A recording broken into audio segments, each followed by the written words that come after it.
You were never supposed to find out like this." Daniel froze. The voice came from behind a half-closed door, calm, precise, devastating. "Yes, the arrangement worked. He believes it's real." Silence. Then, "Christmas is almost over. After that, I'll handle the separation."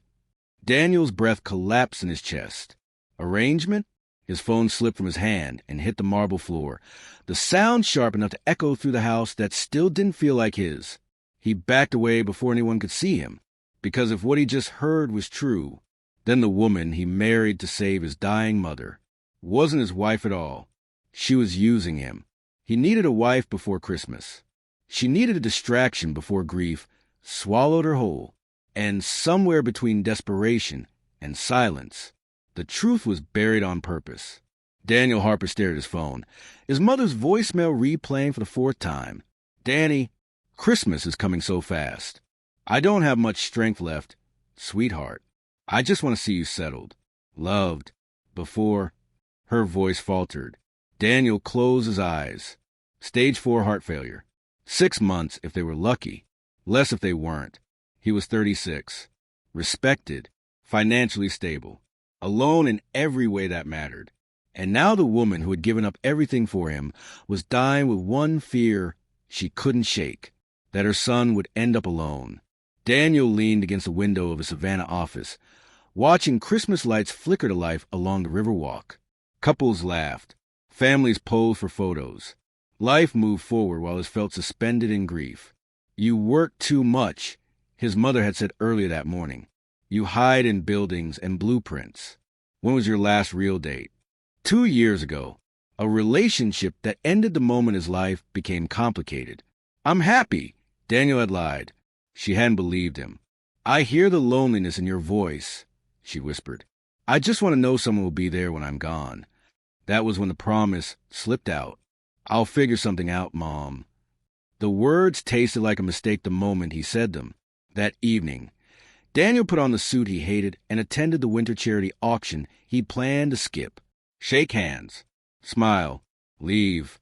Instead, he collided with a woman who smelled like winter jasmine and spoke with quiet authority. "Careful," she said, steadying her champagne. Daniel apologized, flustered, already reaching for a napkin that wasn't needed. She didn't spill a drop. Her hand was steady, her expression unreadable, calm in a way that felt practiced. "I'm sorry," he said again. "It's fine," she replied. Crowds do this. A glance at the room, polite, distant, then back to him. "I'm Evelyn."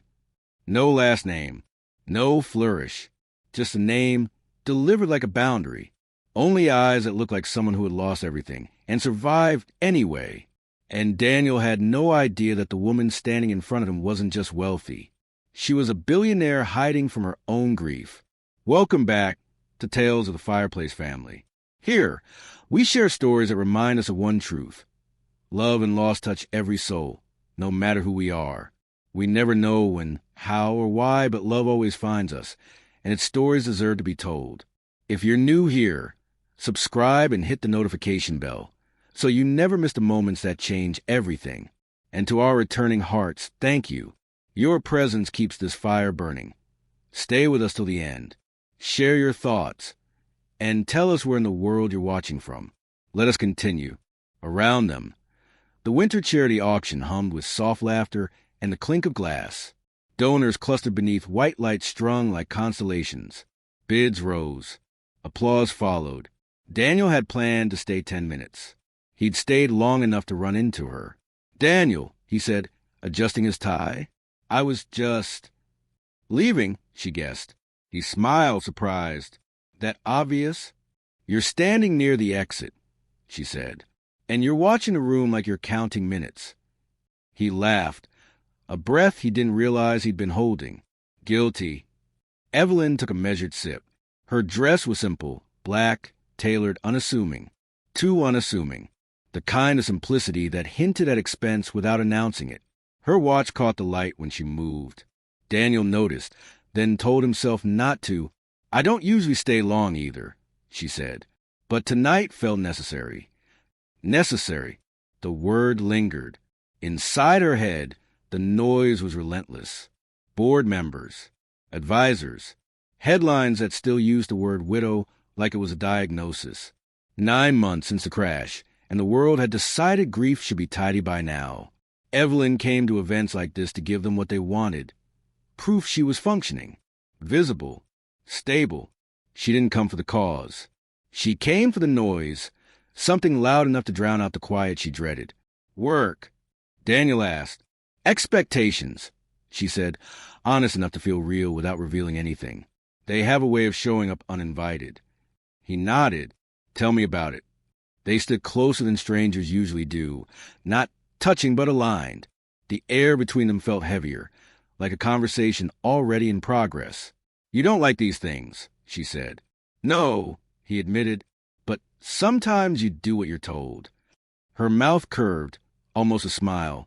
Sometimes. He glanced around, then back to her. You look like you're doing fine. I'm good at looking, she said softly. Something in his face shifted, recognition, maybe. She clocked it instantly. The tension at his jaw, the way his shoulders never quite relaxed. He wasn't here to be seen. He was here because someone else needed him to be. Christmas makes it worse, he said before he could stop himself. Evelyn tilted her head. Worse how? He hesitated. Then, my mother's sick. She keeps talking about Christmas like it's a finish line. A pause. She wants me to bring someone home. Evelyn felt the word motherland like a bell. Clear, resonant, dangerous. And you don't have anyone, she said, not unkind. No, Daniel said. Not anymore. Around them, the auctioneer called the next item. Applause rose and fell. Evelyn stared into her glass, then back at him, assessing, measuring, listening. Christmas. A finish line. A woman who wanted proof her son wouldn't be alone. Evelyn Cross felt something click into place. And she didn't know yet whether she was afraid of it or relieved. The auctioneer's gavel fell. Applause rose, and the room loosened the way it always did after money changed hands. Evelyn shifted her weight, the stem of her glass cool against her fingers. Daniel was still there. He hadn't drifted away like he'd planned. Neither had she. You should go, she said, not unkindly. Before someone traps you into a long conversation about art you don't care about. Daniel smiled. I don't care about art. You care about buildings, she corrected. Function, structure, things that last. He blinked. How did you? You keep glancing at the ceiling, she said. It's beautiful. Occupational hazard, he said, then laughed at himself. I design spaces people live in. I notice bones. Evelyn considered that. Bones, structure, the things underneath the surface that hold everything up. She knew something about that, about building a facade sturdy enough to survive scrutiny. Walk with me, she said. They moved to the quieter edge of the room where a pair of French doors opened onto a terrace washed in winter air. The city hummed beyond the river. Lights blinked. Somewhere, a church bell marked the hour. Your mother, Evelyn said softly, as if picking up a thread they'd both dropped. She wants Christmas. She wants proof, Daniel said. He rubbed his palms together, the cold finally reaching him. Proof I didn't trade a life for a career. And you feel guilty, Evelyn said. He looked at her, startled. Is it that obvious? It is when someone loves you, she said. Then, after a beat, and when they're afraid. Daniel exhaled. She raised me alone. She doesn't say it, but she thinks if she goes, I'll have no one. Silence settled, intimate and dangerous. Evelyn watched his face change as he spoke, tightening, softening, bracing. She recognized it, the look of someone trying to do the right thing with too little time. What if, she said slowly, there was a way to give her what she needs? Daniel snorted. Unless you're about to introduce me to a long-lost fiancé hiding behind the bar, I don't see. I mean us. He stared, laughed once, sharp and incredulous. Us. Yes. Evelyn, he said carefully, as if addressing someone he didn't want to offend. I met you 15 minutes ago. She nodded. I know. And you're suggesting what? A date? A holiday plus one. A marriage, she said. The word landed with a thud, heavy and absurd. Daniel searched her face for the punchline. Found none. You're joking. I don't joke about logistics. He barked a laugh. This is insane. I prefer practical. Marriage isn't practical, he said. It's a contract, she finished. A legal agreement with social implications. You can't be serious. I am. She set her glass on the stone ledge, freeing her hands. When she spoke again, it was measured, almost clinical. A legal marriage. Short term. 3 months. Public-facing only. We attend events together. We spend Christmas with your mother. We present as settled. Then we dissolve it quietly. Daniel shook his head. No, absolutely not. No. Listen, she said, and the word was gentle, not commanding. I'm not asking for romance. There would be rules. Rules, he echoed, incredulous. Boundaries, she said. Separate rooms. No intimacy unless mutually agreed and strictly necessary for appearances. We control the narrative. We decide the timeline. He laughed again, but there was no humor in it now. You're talking like this is a merger. It is, she said, of needs. He paced a step, then another. You don't even know me. I know enough, Evelyn said. You're decent. You didn't try to impress me. You don't want to be here. And you love your mother. That's not. And you're running out of time, she added quietly. The terrace felt smaller. The city noise receded. Daniel heard his mother's voice as clearly as if she were beside him. I just want to see you settled. Loved. You can't ask someone to lie like that, he said, to a dying woman. I'm not asking you to lie, Evelyn said. I'm asking you to give her peace. He stopped pacing, turned back to her. By deceiving her. By showing her a future she can believe in, Evelyn said. By letting her rest without worry. Daniel's jaw tightened. And what do you get out of this? Evelyn met his gaze. Steady. Noise. He frowned. Noise. A distraction, she said. Visibility without vulnerability. A reason to be elsewhere for the holidays. To not answer questions I don't want to answer. Questions about your grief, Daniel thought, but didn't say. And after Christmas? He asked. We end it, she said. Cleanly. No mess. No scandal. Why me? Because you won't fall in love, she said, and something like regret flickered behind her eyes. And because you won't try to take more than what's offered. That's a hell of an assumption.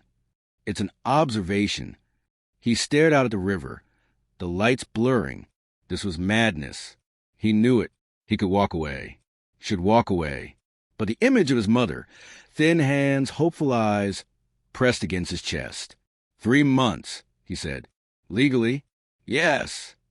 And people will believe this? People believe what makes them comfortable, Evelyn said. Especially at Christmas. What about feelings? He asked. Complications? We manage them, she said. We're adults. Daniel let out a long breath. You're talking like someone who's done this before. Her mouth curved barely. I'm talking like someone who plans for worst-case scenarios. He turned back to her, anger flickering now. You're treating marriage like a tool. So are you, she said, not unkindly. The difference is I'm honest about it. That's rich, he snapped. You haven't told me anything about yourself. She held his gaze. You didn't ask. Silence stretched. The terrace door opened. Laughter spilled out, then faded as it closed again. Time ticked. This is wrong, Daniel said. It's wrong. Is it? Evelyn asked. Or is it mercy that looks uncomfortable? He pressed his fingers to his temple.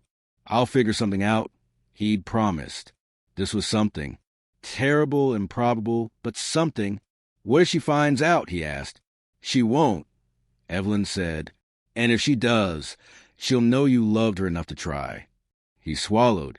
And when it's over? Evelyn's voice softened. Then we go back to our lives. As if that were simple. As if lives snapped back into place. Daniel laughed quietly, the sound frayed. You don't even know who you're asking to marry you. I know you're brave enough to consider it. Evelyn said. He closed his eyes. In the dark behind them, his mother smiled, relieved. Resting. This is the worst idea I've ever heard, he said. Yes, Evelyn agreed. It is. He opened his eyes, looked at her, this woman who spoke like a contract and watched like a survivor. He thought of Christmas morning, of a hand on his mother's shoulder, of the weight lifting from her chest. 3 months, he said. Evelyn nodded. Rules, he added. Clear, she said. No romance. Agreed. Public-facing only. Yes. And then we end it. Yes. He hesitated, the last barrier thin and trembling. Okay, he said. The word fell between them, irrevocable. Evelyn exhaled, a breath she'd been holding longer than he knew. I'll have my attorney draft the agreement. Your attorney? Daniel echoed faintly. She met his eyes. It will protect you. He didn't ask from what. They stood there a moment longer, the city glittering below, the future tilting on a single decision. Daniel had said yes, and he still had no idea who Evelyn Cross really was. The courthouse chapel smelled faintly of lemon cleaner and old paper. It wasn't romantic. It wasn't festive. It was efficient, like everything else that had happened in the 48 hours since Daniel said yes. There were no flowers, no music, no family, just a woman in a gray suit who introduced herself as the officiant, 2 witnesses Daniel had never met, and a man in an earpiece standing discreetly near the door, as if this were less a wedding and more a transaction that required protection. Evelyn arrived exactly on time. She wore a simple ivory dress, elegant, restrained, nothing that screamed bride. Her hair was pulled back neatly. No veil, no bouquet. She looked composed in a way that made Daniel uneasy, like someone attending a board meeting rather than marrying a stranger. You okay? He asked quietly as she took her place beside him. Yes, she said. Then, after a beat, are you? He nodded, though his stomach twisted. As okay as someone can be about to make the worst decision of his life. Her mouth curved. You'll find it ranked surprisingly low. They stood shoulder to shoulder, close enough to feel each other's warmth, but not touching. The officiant spoke. Words about commitment and partnership floated past Daniel, without landing. He was too busy noticing the details. The stack of documents clipped neatly together, the way Evelyn signed without hesitation. The attorney who slid papers across the table before Daniel even thought to ask. The assistant who murmured instructions softly, efficiently, like this wasn't her first time facilitating something like this. When Daniel hesitated over a clause, Evelyn leaned in. It protects you, she whispered. I promise. From what? She didn't say. The pen felt heavier than it should have. His signature looked unfamiliar on the line beneath her name. When the officiant smiled and said, You may kiss, Daniel stiffened. He hadn't thought about this part. Evelyn looked at him then, not guarded, not strategic. Just human, questioning. Only if you're comfortable, she murmured. He nodded, pulse loud in his ears. The kiss was brief, careful, more a brush of lips than anything else. And still, something shifted. It felt wrong because it was built on silence. It felt right because it felt real. They pulled apart at the same moment, both a little startled. Congratulations, the officiant said brightly. Mr. and Mrs. Harper. The title echoed, hollow and heavy. Outside, Evelyn's assistant handed Daniel a coat he hadn't realized he needed. Security stepped forward instinctively, then back again when Evelyn gave a subtle shake of her head. You ready? She asked. For what? He said. To go home. Home. The word landed strangely. They drove in silence, the city blurring past the window. Daniel watched the buildings grow larger, older, more imposing. When the car finally turned through iron gates and rolled onto a long, private drive, his breath caught.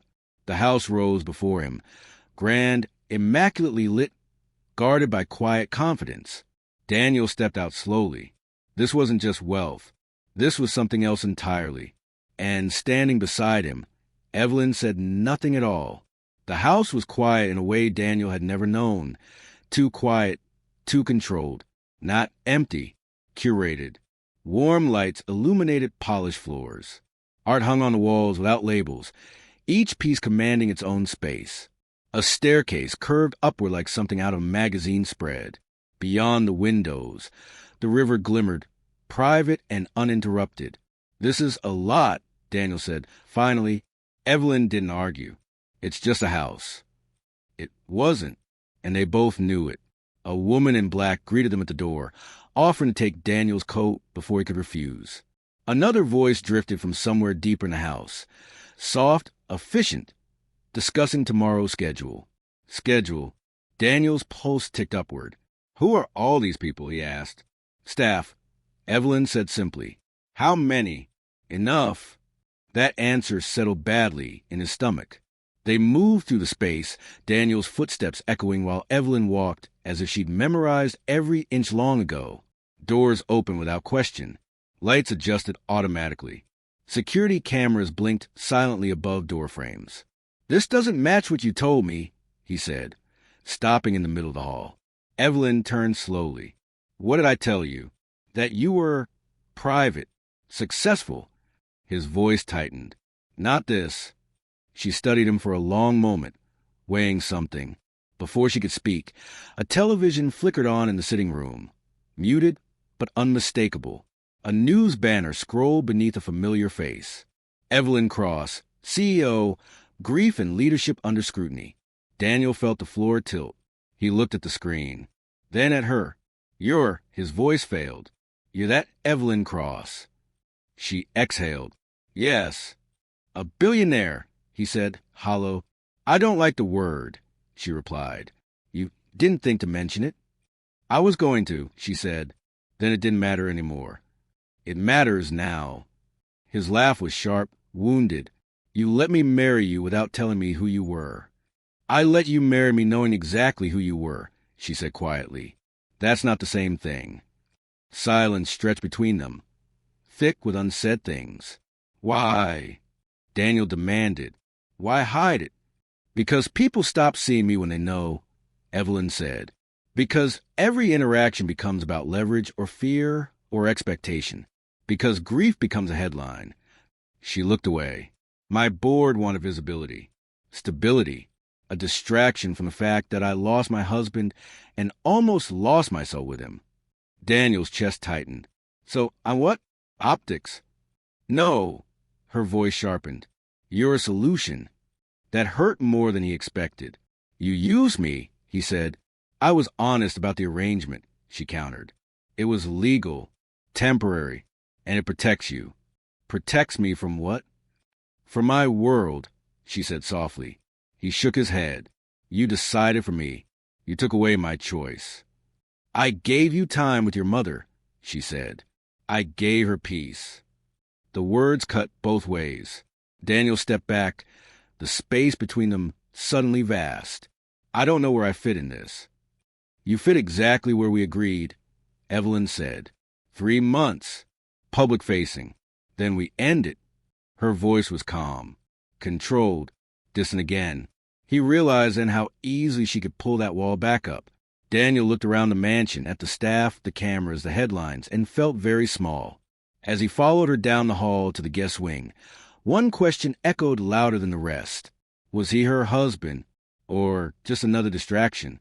The first time Evelyn met Daniel's mother, it wasn't at a holiday table or under twinkling lights. It was in a quiet hospital room that smelled faintly of antiseptic and lavender lotion. Margaret Harper looked smaller than Daniel remembered, swallowed by white sheets and humming machines. But her eyes, sharp, warm, missed nothing. "So," she said, studying Evelyn with a tired smile, "you're the reason my son finally learned how to come home." Daniel stiffened. "Mom." "I like her already," Margaret said, squeezing Evelyn's hand with surprising strength. "She has kind eyes." Evelyn swallowed. "It's an honor to meet you." It wasn't a lie. Not entirely. She pulled a chair close, sat at Margaret's side, listened. Really listened. As she spoke about Daniel as a boy, about scraped knees and stubborn dreams, about the night his father died, and the way Daniel tried to be brave too early. Evelyn didn't interrupt, didn't check her phone, didn't perform. Daniel watched, something loosening in his chest. Later at the house, the performance softened into routine. Mornings with quiet coffee at opposite ends of the counter that somehow ended with shared silence instead of distance. Evelyn learned how Daniel took his eggs. Daniel learned Evelyn slept poorly and woke earlier than she needed to. They cooked together, awkward at first, then easy. She rolled up her sleeves without hesitation. He noticed a faint scar on her wrist and didn't ask. She noticed how carefully he washed dishes, as if afraid to break something. At night, they talked, not about contracts, not about timelines, about grief. Evelyn spoke of her husband in fragments, his laugh, the way he left cabinet doors open, the last voicemail she couldn't bring herself to delete. Daniel listened without trying to fix it. Daniel spoke of his father, of learning too young that love could disappear without warning. Evelyn listened the same way. No judgment, no solutions, just presence. One evening, Daniel found her in the study, staring at nothing. "They think I'm strong," she said quietly, not looking at him. "But most days I'm just deficient." "You don't have to be," he said. She turned then, eyes glassy. "I don't know how not to be." He sat beside her. Close. Not touching. Close enough. She didn't pull away. It happened slowly. The leaning. A hand on an arm during hard conversations. Evelyn resting her head against Daniel's shoulder during a late-night movie neither of them watched. Daniel automatically reaching for her.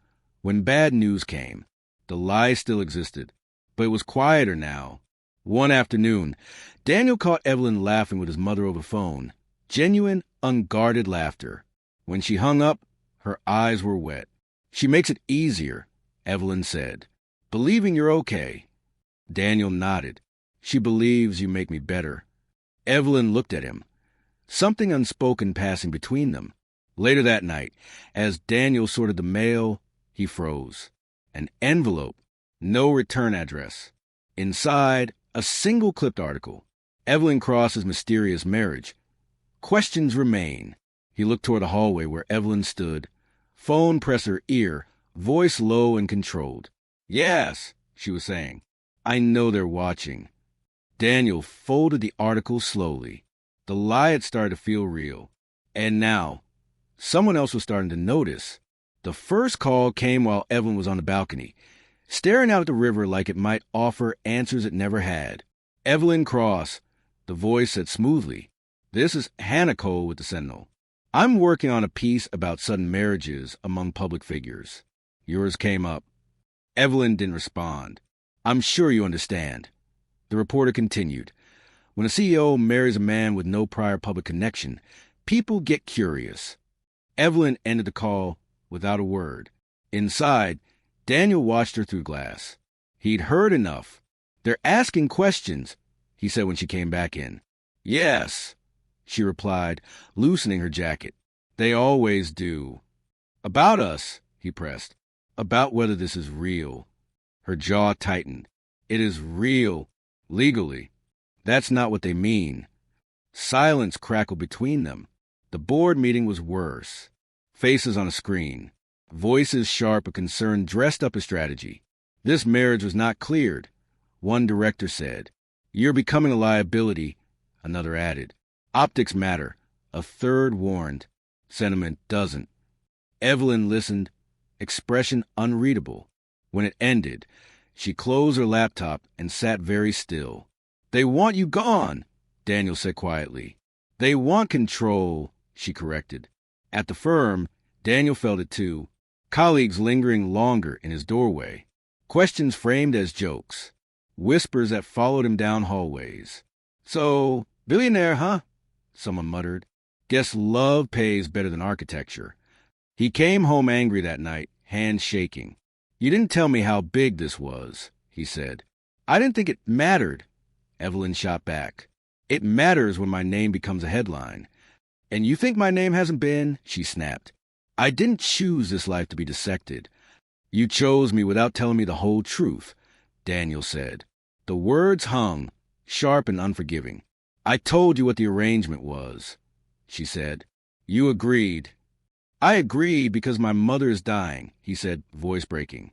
I agreed because you made it sound like mercy. It was mercy, Evelyn insisted. For both of us. For you, Daniel said, it was a shield. For me, it was everything. They stared at each other, breath heavy, the truth pressing in from all sides. I didn't plan to care, Evelyn said finally, softer. That wasn't part of it. Daniel swallowed. Neither did I. The admission felt dangerous. Too close to something neither of them was ready to name.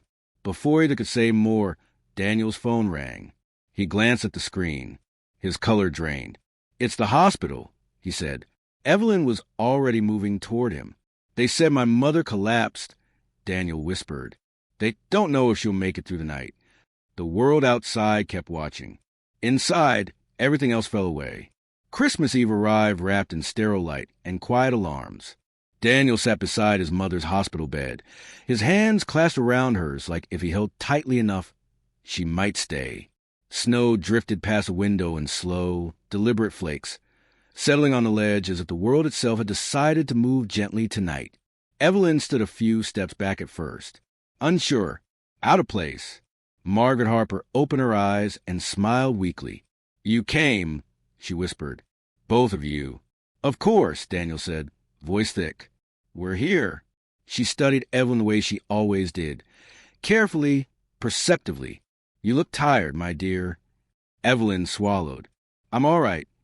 Margaret shook her head faintly. No, you're not. But that's okay.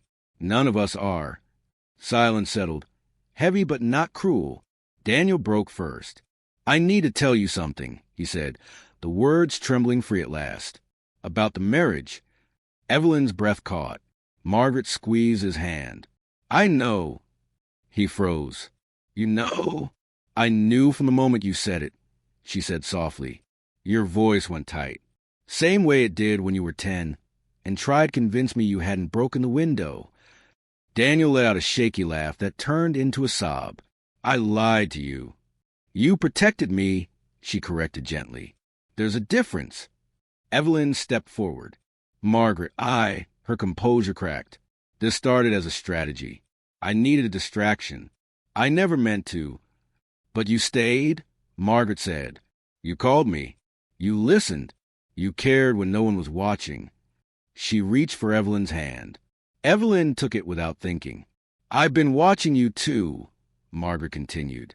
The way you look at each other when you think no one sees. That isn't fake. Daniel shook his head. Mom.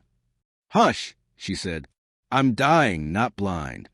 A tear slipped down Daniel's cheek. I love her. The words felt like release and surrender all at once. Evelyn closed her eyes. When she opened them, they were wet. I didn't want to, she said quietly. But I do. Somewhere between pretending and caring, it became real. Margaret smiled, peaceful. That's how the best things happen. Her breathing slowed. The room seemed to hold its breath with her. I'm not worried anymore, she whispered. My boy is loved. Daniel pressed his forehead to her hand. You're not going anywhere. She smiled again, soft, certain. I already am, but I'm going happy. Her eyes closed. The monitor steadied, then softened into a single, quiet line. Daniel didn't remember crying. Only Evelyn's arms around him, holding him together when he came apart. Hours later, in the empty hallway washed in pale light, Daniel looked at Evelyn. His voice was raw. Bear, tell me the truth, he said. Was any of it real? They didn't answer the question right away. The hospital corridor was too quiet, too final. Daniel's grief still echoed between his ribs, raw and uncontained. Evelyn stood beside him, her hand hovering near his arm, unsure whether she still had the right to touch him. Finally, she spoke. Yes, she said. It was real. Not loudly, not defensively, just truth. It started as a strategy, she continued. I needed control, silence, a way to survive the noise without collapsing under it. She met his eyes. But loving you wasn't part of the plan, and I don't know how to pretend it didn't happen. Daniel let the words settle. He thought of his mother's smile, of the way Evelyn had stayed. Through hospitals, through fear, through the moments no one else saw. I don't want safe anymore, he said. I want honest. The weeks that followed were not gentle. The truth came out slowly at first. Leaked conversations, cautious statements. Then, all at once, CEO's marriage began as arrangement, became love. The headlines read. There was backlash. There always is. Questions about ethics, power, motive. But there was also something unexpected. Understanding. Readers wrote in. Widows, sons, people who had loved him perfectly and chosen anyway.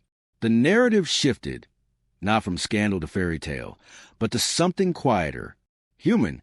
Evelyn stepped down temporarily, not in shame, but in clarity. I need to choose my life, she said in a statement, not manage it. Daniel took a leave from the firm. Grief required space. Healing required presence. They didn't rush the next step. They tore up the contract. They talked.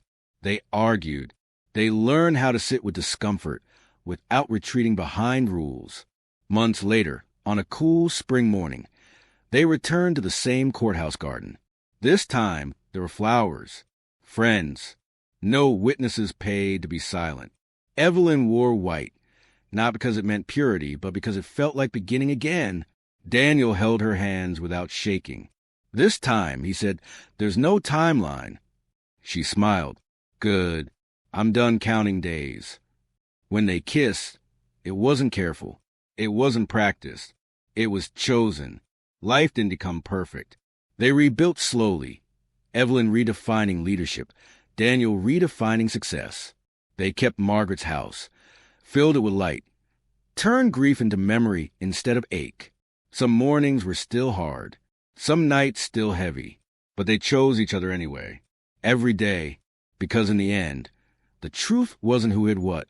It was that love didn't care how it began, only that they were brave enough to stop pretending. What would you rate this story from 0 to 10? And where in the world are you watching from? Drop your country in the comments. Let's build a global community rooted in kindness, love, and second chances. If this story touched your heart, please subscribe and share it with someone who would enjoy it too. Your support brings us closer to our 1K subscriber milestone and fuels our mission to create more emotional stories centered on resilience, healing, and Black excellence. Thank you for being part of this journey with us. Your presence truly matters.